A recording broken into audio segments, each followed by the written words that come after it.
남서 말씀을 계속 전해드리고 있는데 남서가 생각보다 어려워요. 그죠? 왜냐면 다 주무시고 계시더라고요, 지난번에. 내용은 간단한데 전하는 자가 이게 좀 부족하니까 그러는 것 같아요. 그래서 고민을 많이 했습니다. 남서 말씀을 제대로 이해를 하려면 남서는 딱 한 가지 아수르, 세계사에서 말하는 아시리아의 멸망에 관한 말씀입니다. 그런데 그 아수르가 오늘을 살아가고 있는 저와 여러분들에게 무슨 의미가 있느냐라는 거예요. 근데 이 아수르는 오늘 저와 여러분들이 살아가는 이 땅에서 이 삶에서의 고난이라고 생각을 하면 될 것 같아요. 우리가 그냥 당하는 고난이 아니라 믿음을 지키기 위해서 믿음의 삶을 살아가는 데 있어서 참 어려운 부분들이 많잖아요. 이 세상에서 살아갈 때. 내가 믿음을 지키면서 산다라는 게 참 쉽지가 않아요. 그냥 사는 것도 사실 어려워요. 이 땅에서의 삶이 참 고되고 곤고하고요. 지난 일주일 동안 우리 삶을 돌이켜 봤을 때도 직장에서, 학교에서, 또 삶의 여러 곳곳에서 참 뭐 하나 쉬운 것이 하나 없고 마음 먹은 대로 되는 것이 없고 참 힘들고 어렵고 생각한 대로 되지 않는 그런 삶에 지치고 고단한 우리의 모습들을 발견하게 됩니다. 하나님 오늘 나홈서를 통해서 하시고 싶으신 말씀은 그렇게 우리의 삶을 힘들게 하고 어렵게 하는 그런 고난들을 하나님께서 반드시 이기게 해주시겠다는 거예요. 나홈서를 그냥 한마디로 표현하자면 이런 말이 되는 거예요. 내가 너의 원수를 갚아주마. 그런 게 되는 거예요. 네가 삶 가운데서 당했던 그 원통함, 네가 삶 가운데서 당했던 그 분노들, 네가 삶 가운데서 당했던 그런 서러움들 내가 다 갚아주겠다라고 하나님이 말씀하시는 게 바로 이 나홈서의 말씀입니다. 그러니까 그런 관점에서 이 나홈서를 읽으면 막 심판이 오늘 말씀도 무시무시한 말씀들 나오잖아요. 막 병거가 다니고 막 칼이 번쩍번쩍거리는. 근데 이게 전혀 두려울 것이 없다라는 거예요. 오늘 여러분들의 삶에 어려움이 있거나 고난이 있거나 근심이나 걱정이 있을 때 나홈서의 말씀을 읽으면서 내 삶에 있는 이 모든 어려움들, 이런 고난들 하나님께서 다 갚아주시겠다라는 말씀이구나라고 생각하시면서 이 말씀을 묵상하시면 여러분들에게 은혜가 되고 위로가 된다라는 것입니다. 나홈 선지자는 아수르의 멸망에 대해서 지금 계속해서 예언하고 있습니다. 그런데 사람들은 그 말을 믿지 못하는 거예요. 전에 말씀드렸던 것처럼 나홈서가 활동하던 그 시대는 유다도 멸망기에 접해 있던 시대였어요. 이제 나라가 오늘 망할지 내일 망할지 모르는 시대예요. 그리고 아수르에 의해서 끊임없이 고통을 당하고 있던 시대에 아수르는 지금 최고 전성기에 있어요. 막 세상을 다 정복하고 막 모든 민족들을 다 박해하고 그런 상황 가운데서 나홈이 아수르가 멸망할 것이다 라고 말하니까 아무도 그 말을 믿지 못하는 것입니다. 그런데도 불구하고 나홈은 조금도 망설이지 않고 이 아수르, 절대로 망할 것 같이 보이지 않는 이 세계 최강대국 아수르는 반드시 망할 것이다 라고 단호하게 멸망을 선언합니다. 1절 말씀 보도록 하겠습니다. 오늘 본문 1절 말씀 다시 한번 읽어봅니다. 시작.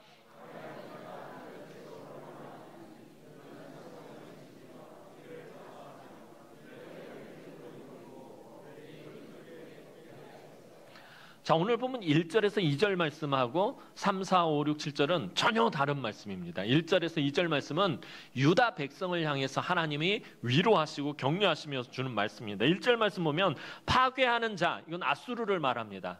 예루살렘을 파괴하기 위해서 올라온 거예요. 이 파괴하는 자가 너를 치러 올라왔나니 너는 산성을 지키며 예루살렘을 말합니다. 길을 파수하며 네 허리를 견고히 묶고 네 힘을 크게 굳게 할지어다. 이것은 사실 유다 백성들을 격려하시는 하나님 말씀입니다. 아수르가 쳐들어와도 믿음을 굳게 붙잡고 은혜의 자리를 지키라는 것입니다. 삶의 고난이 찾아오고 어려움이 찾아오고 참 어떻게 할 수 없는 현실의 그 문제에 직면하게 되었을 때 믿음을 굳게 붙잡고 은혜의 자리를 지키고 있으라는 것입니다. 백성들은 아수르를 간신히 막아내고는 사실 지금 굉장히 많이 지쳐 있었어요.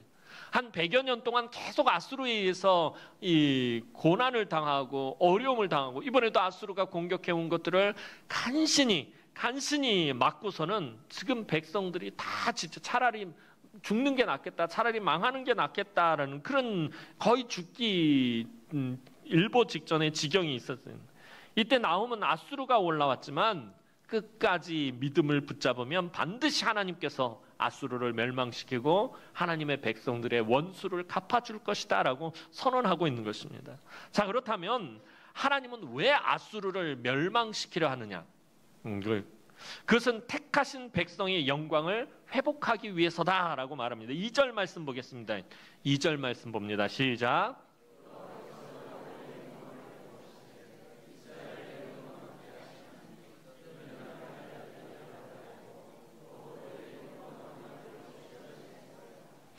자, 하나님이 택하신 백성들의 영광은 곧 하나님의 영광입니다. 오늘 저와 여러분들의 영광은 하나님의 영광입니다. 이게 무슨 말이냐 하면, 여러분 자녀를 키워보면 그러잖아요. 부모의 영광은 곧 자녀의 영광이잖아요. 자녀를 잘 성공시켜서 자녀를 좋은 대학에 보냈어요. 그럼 그 영광이 누구 거예요? 부모의 것이잖아요. 그죠? 자녀가 아주 대학을 졸업하고 좋은 직장에 취업했어요. 그 영광이 누구 거예요? 부모의 것이 된다는 거예요. 근데 반대로 자녀가 사고를 치고 문제를 일으켰어요. 뭔가 부끄러운 일을 저질렀어요. 그러면 그 부끄러움이 누구의 몫이 되는 거예요? 부모의 몫이 된다는 거예요.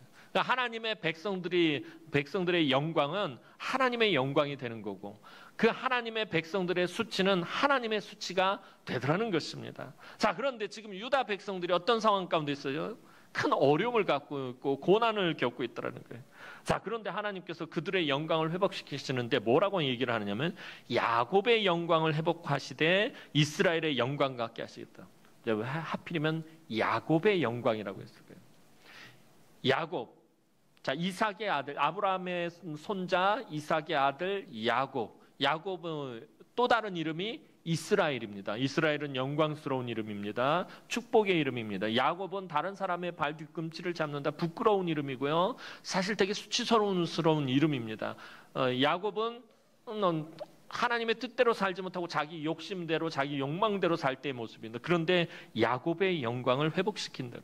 그 야곱을 회복시켜서 이스라엘의 영광처럼 만드시겠다라고 합니다. 무슨 얘기냐 하면, 오늘 저와 여러분들의 참 힘들고 연약하고 부족하고 야곱과 같이 삶에서 참 지치고 고단한, 보면은 야곱이 이 자기 집에서 쫓겨나서 외삼촌 라반의 집으로 도망가는 그 길에 있을 때 야곱의 모습 보면 얼마나 비참합니까? 아무것도 하나 제대로 챙겨 나오지 못했어요. 형한테 죽을까 봐 얼른 도망 나오느라고 길가에서 돌베개를 베고 잠을 자야 할 정도로 그렇게 엉망진창이 된 야곱이 돌아올 때는 하나님과 겨루어서 이겼다라는 이스라엘이라는 이름을 얻게 되고 하나님으로부터 큰 축복을 받게 되는, 그러니까 오늘을 살아가고 있는 저와 여러분들이 야곱처럼 참 부족하고 연약하고 힘겨운 삶을 살아갈지라도 하나님께서 회복시키시겠다는 거예요. 이스라엘의 모습으로 회복시키시겠다라고 하나님 분명히 말씀하고 계신다는 거예요. 지금 유다 백성들은요, 이 아수르에 의해서 얼마나 심하게 약탈을 당했는지 아무것도 남은 것이 없어요. 포도나무 가지를 없이 하였다라는 말이 뭐냐면, 자, 포도나무에서 포도가 맺히면 그 포도만 따가면 되는데, 이 아수르가 와서 어떻게 한 거예요? 포도가 맺힌 가지까지 싹 다 뜯어가 버린 거예요. 그냥 나무만 남겨놓은 거예요. 그러니 그 나무에서 다시 포도 열매가 맺히지 않는 거예요. 그냥 사그리 몽땅 다 뺏어갔다라는 말을 이렇게 표현을 하고 있는 것입니다. 그런데 하나님께서 어떻게 하시겠다라는 거예요? 그 아수르에게 그대로 원수를 갚아주겠다라고 말씀하시는 거예요. 그 아수르를 쳐서 다시 이 약속의 땅, 하나님께서 그 사랑하는 백성들에게 주신 이 약속의 땅의 풍요로움을 다시 회복시키시겠다라는 것입니다. 아수르가 빼앗아가고 없앤 것을 다시 돌려놓고 회복시키시겠다라고 하나님께서 말씀하고 계시는 것입니다. 지금 유다 백성들은 사실 불같은 시험의 고난의 시간을 지나가고 있습니다. 이 불같은 고난을 통과하지 않는 믿음은 참 믿음이 아닙니다. 모든 것이 편안하고 모든 일이 마음먹은 대로 잘 풀릴 때 여러분들이 감사하지 않을 사람이 어디 있겠습니까? 믿지 않을 사람이 어디 있겠어요? 내가 마음먹은 대로 다 되고 내가 생각한 대로 되고 모든 것들이 평안하고 잘 되면은 믿지 않을 사람이 어디 있고 감사하지 않을 사람이 어디 있겠습니까? 나 아무리 헌신하고 충성해도 알아주는 사람 없고, 아무리 기도해도 하나님의 응답이 없고, 아무리 노력해도 삶이 더 나아지지 않을 때 그때 어떻게 해야 하느냐라는 것이에요. 지난주 금요기도회 때도 말씀드렸는데, 우리가 삶의 현실의 벽에 부딪혔을 때 조금 더 나아지지 않고 조금 더 좋아지지 않는 이 삶의 현실에 부딪혔을 때 도대체 어떻게 해야 하느냐라는 것입니다. 오늘 나움 선지자는 우리에게 믿음을 굳게 잡으라고 말하고 있다는 것입니다. 우리가 믿음을 굳게 잡으려고 할 때 삶의 고난과 고통 속에서, 괴로움 속에서 믿음을 다시 붙잡고 있을 때 마귀가, 사탄이 우리를 미혹합니다. 기도도 소용없고 믿음도 소용없더라. 네가 그렇게 열심히 한 것이 아무런 소용이 없더라. 네가 그렇게 정말 성실하게 최선을 다해서 삶을 살았는데 너 봐라, 삶의 현실은 어떠하냐? 조금도 나아지지 않지 않았느냐? 믿음을 붙들고 살 필요가 뭐가 있겠느냐라고 우리를 그렇게 미혹한다는 거예요. 실망하게 되고 낙심하게 되고. 그런데 오늘 나움 선지자는 그럴 때일수록 하나님의 말씀을 붙잡고 회복시키실 것을 끝까지 믿고 버티면 하나님의 구원의 은혜를 체험하게 된다는 거예요. 오늘 아침에 말씀드렸던 것처럼 우리가 예수님을 본받아서 인내하면, 믿음으로 인내하면 하나님이 정하신 때에 열매 맺을 때가 따로 정해져 있다 그러잖아요. 내가 바로 씨를 뿌리고 열매를 거둘 수가 없잖아요. 씨를 뿌리고 그 싹이 트고 자라고 꽃이 피고 열매가 맺힐 때까지 기다려야 하는 것처럼 믿음도 마찬가지입니다. 믿음으로 붙들었다고 해서 바로 삶의 문제들이 해결되어지는 것이 아니라 그 믿음을 붙들고 버티면 하나님께서 반드시 정하신 때에 은혜를 베풀어 주신다라고 오늘 나움 선지자가 말씀하고 있는 것입니다. 나움 선지자는 다시 니느웨 성의 멸망으로 메시지의 초점을 옮겨가며 니느웨를 침략하는 군대가 얼마나 강력한가를 생생하게 묘사하고 있어요. 자, 3절부터는 달라요. 1절에서 2절 말씀은 지금 고난을 당하고 있는, 아수르에 의해서 고난을 당하고 있는 이 유다의 백성들에게 너희가 회복될 것이다, 믿음을 붙잡으면 회복될 것이다, 하나님 위로하시고 격려하신 말씀을 줬는데 3절부터는 이게 분위기가 완전히 싹 정반대로 바뀌는 거예요. 오히려 이제 아수르가 멸망하는 장면을 하나님께서 나움 선지자에게 환상으로 보여주고 계십니다. 3절 말씀 보도록 하겠습니다. 3절 말씀입니다. 시작.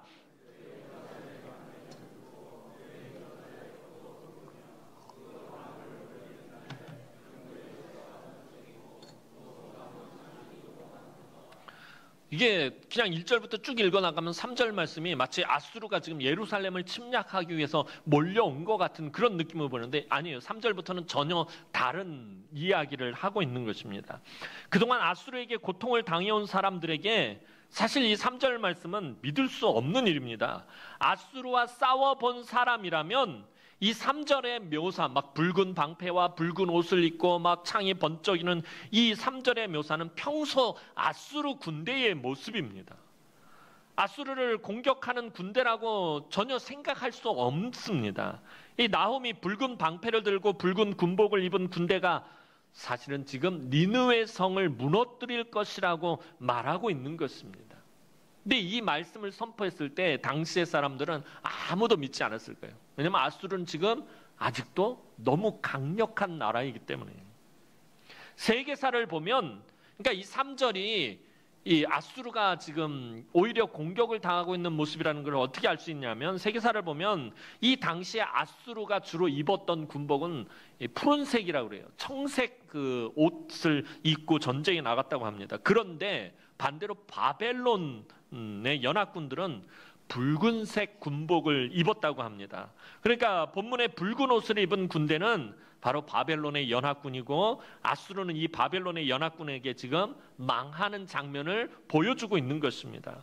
아수르에게 고통을 당하던 족속들이 그동안 얼마나 복수를 철저하게 준비했는지 셀 수 없을 정도의 많은 군대를 모았고 무기와 방어구와 병거가 얼마나 많았던지 이게 햇빛에 반사되어 눈이 부실 정도로 번쩍거렸다라고 오늘 나홈이 그 환상을 보고 기록을 해놓은 거예요. 자, 여기서 보면 노송나무 창에 대해서 나오는데 이 노송나무는요 사실 이 아수르에서 나지 않는 나무라고 합니다. 그런데 그 노송나무 그 창이 요동을 친다라는 것은 아수르가 아닌 다른 지역에 살던 사람들이 그 지역에 사는 나무를 깎아서 창을 만들어 가지고 지금 니느웨를 공격하고 있다라는 의미를 나타내주고 있는 말씀입니다. 자, 또한 나움 선지자는 니느웨 성안을 아주 거침없이 빠른 속력으로 질주하며 화살을 쏘아대는 병거들을 묘사하고 있습니다. 4절 말씀 보겠습니다. 4절 말씀입니다. 시작.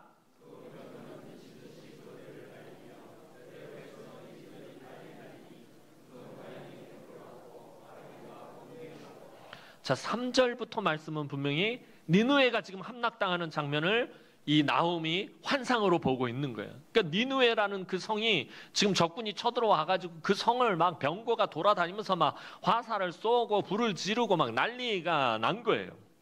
적군의 병거들이 니느웨 성을 지금 미친 듯이 질주해도 아수르는 이미 이들을 막을 군대조차 없었다라는 것을 지금 묘사하고 있는 모습입니다.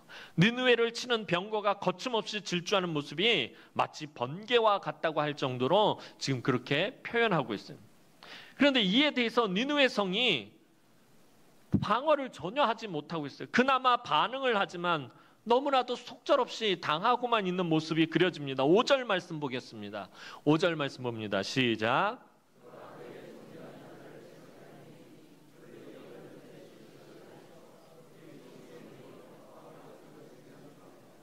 그러니까 니느웨 성이 지금 아무런 힘도 못 쓰고 무너지는 모습을 지금 5절에서 표현을 했는데, 여기서 지금 그가 그의 존귀한 자들을 생각해내니 그들이 엎드러질 듯이 달려와서 급히 성에 이르러 막을 것을 준비하도다.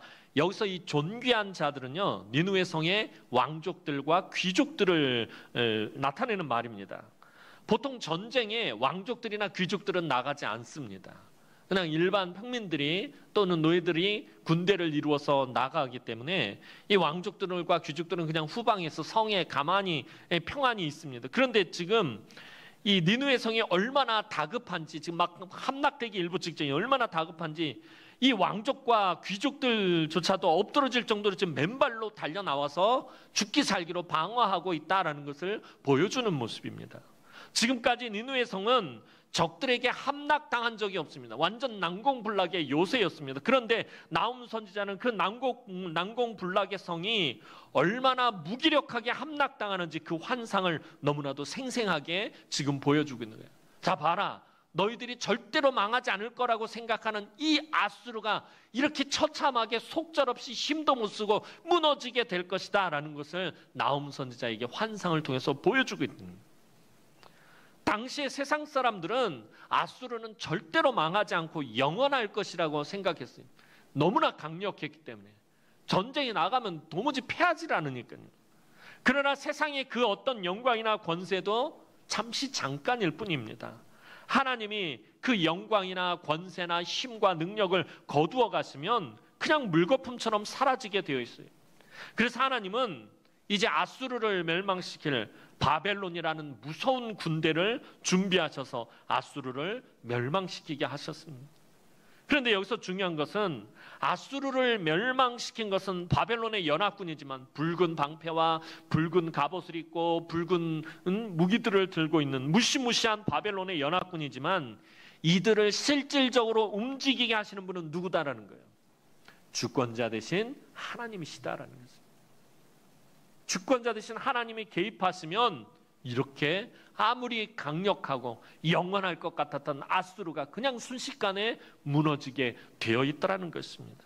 자, 이제 나홈 선지자는 니느웨 성이 함락되는 장면을 마저 보여줍니다. 6절 말씀 보도록 하겠습니다. 6절 말씀입니다. 시작.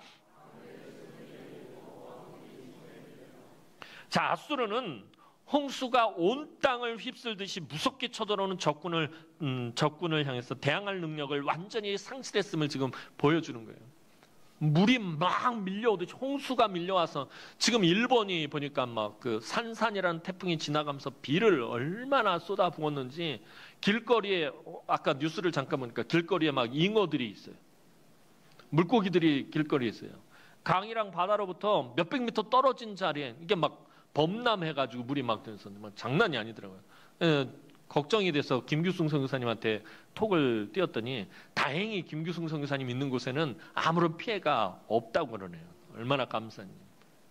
그런데 다른 곳이 너무 많이 지금 이 폭우 때문에 막 휩쓸리고 사람도 많이 죽고 좀 어려운 상황 가운데 있는 것 같더라고요. 그런데다가 지금 뭐 일본은 지금 대지진에 대한 막 그런 막 경고 때문에 무서워가지고 사람들이 좀 이상해지는 그런 경향이 지금 있다고 좀 한국에서 기도를 많이 해달라고 김규승 선교사님 그렇게 부탁을 하시더라고요. 그래서 여러분들 생각날 때 일본 밉지만 그래도 믿지만 좀 위해서 기도해야 될 것 같아요. 주님이 아침에도 말씀드렸던 것처럼 일본이라는 족속도 주님은 사랑하십니다.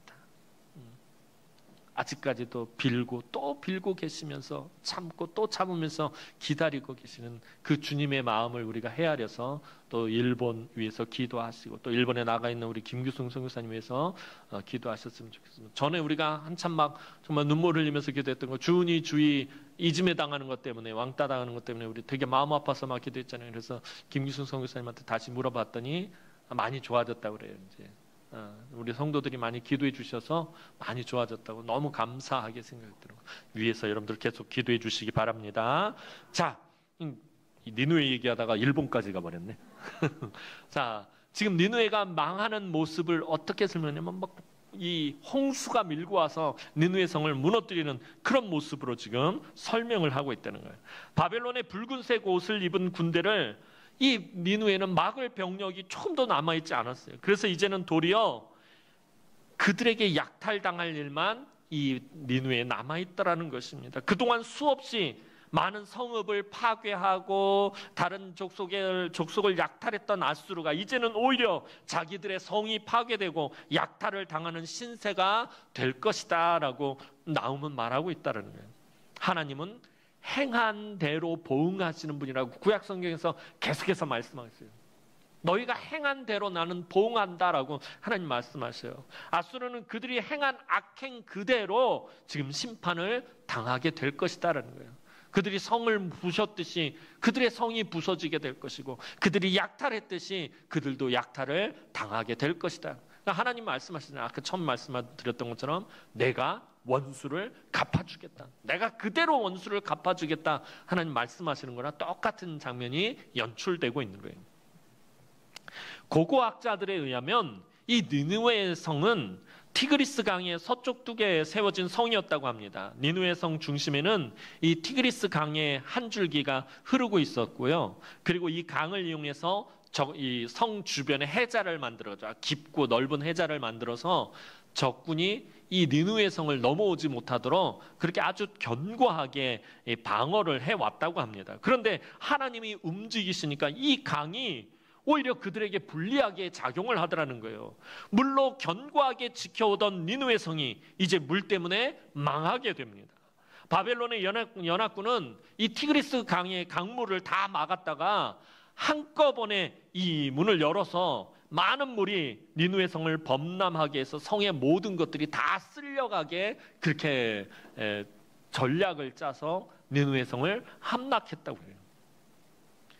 그냥 얼마 전에 봤던 영화 거란전쟁, 고려 거란전쟁 그 드라마를 보니까 거기서도 그러잖아요. 강감찬 장군이 강을 완전히 막아놨다가 그냥 한꺼번에 빡 두니까 그냥 거란군이 도망가다 다 물에 쓸려서 그냥 다 죽어버리는.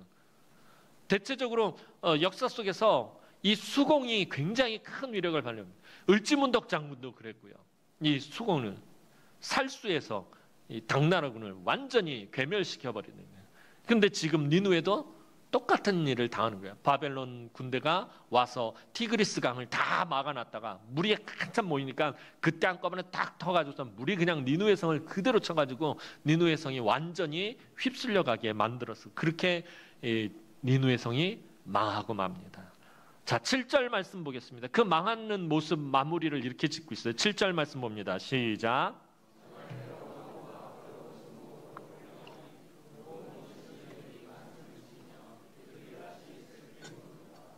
자, 이 7절에서 말하는 이 왕후는요, 그냥 그 아수르의 왕후를 말하는 것이 아니라 아수르가 섬기는 니느웨 성을 지키는 수호 여신을 말하는 거예요. 우상을 말하는 거예요.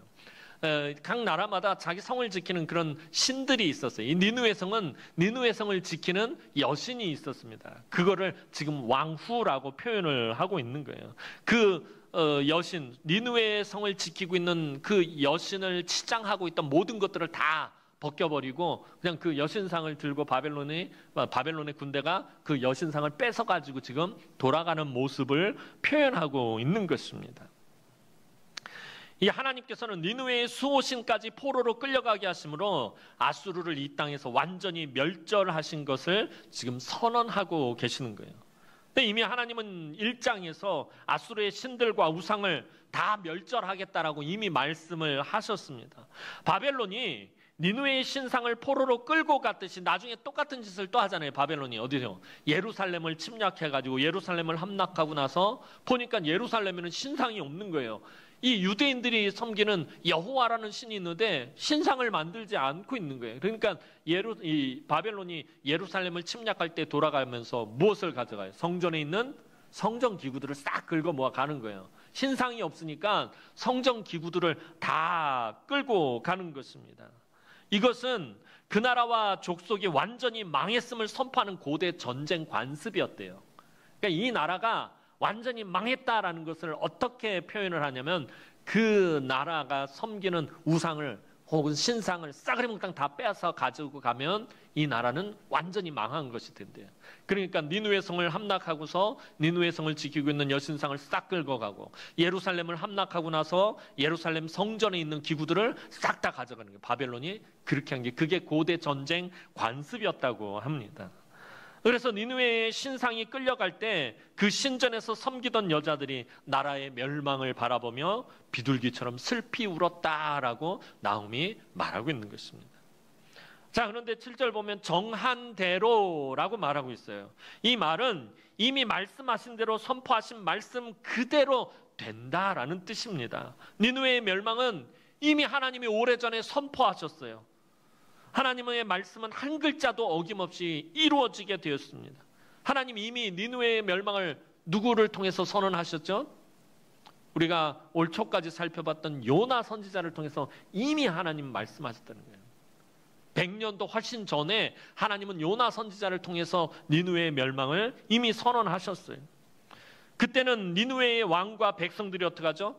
요나가 와가지고 이 성이 40일이 지나기 전에 무너지리라 하고서 멸망을 딱 선언했더니 니느웨 성이 그 당시에 왕과 신하들과 백성들이 어떻게 해요? 겸비해져서 자기 옷을 찢고 재를 뒤집어 쓰고 베옷을 입고 금식하며 하나님 앞에 회개하고 용서를 구합니다. 그러자 하나님은 불쌍히 여기시고 그들에게 용서와 긍휼을 베푸셨어요. 그러나 이제 100년이 지나지 않아 그들이 다시 교만해져서 하나님을 모욕하고 하나님의 백성들을 괴롭히다 결국은 심판을 맞이하게 됩니다. 그런데 이번에는 니느웨 사람들이 하나님 앞에서 겸비하지 않습니다. 요나 시대 때는 겸비해지고 하나님 앞에 회개했는데 이때는 하나님 앞에서 겸비하지 않고 회개하지 않습니다. 그래서 어떻게 돼요? 완전히 망하게 된 것입니다. 사랑하는 성도 여러분, 오늘 본문을 보며 우리는 하나님 앞에서 정말 낮아지고 겸손해져야 합니다. 이 땅을 향한 하나님의 심판도 이미 선포되고 있습니다. 주님도 분명히 장차 다시 오실 것을 말씀하셨고요. 주님 다시 오실 때 분명히 이 세상의 모든 것들이 심판을 받게 되어 있습니다. 하나님을 향한 믿음이 있고 없으므로 그 심판에서 멸망과 영생이 결정될 것입니다. 그래서 우리는 이 땅에서 믿음의 삶을 살아야 합니다. 믿음으로 사는 것이 무엇인지, 그래서 그 믿음으로 어떻게 하나님의 긍휼을 얻게 되는지 증거할 수 있어야 돼요.